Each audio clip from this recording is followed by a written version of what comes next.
السلام عليكم ورحمة الله وبركاته.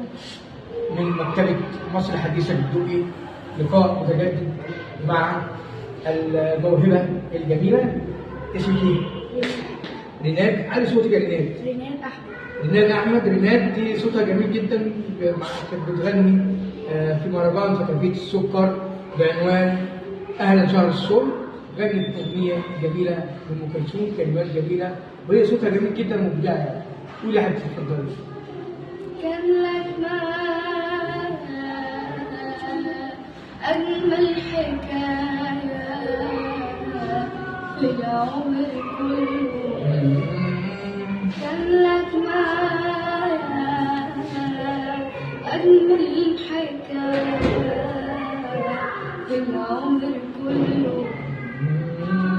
سنين بحالها مفات جمالها أنا حب قبله.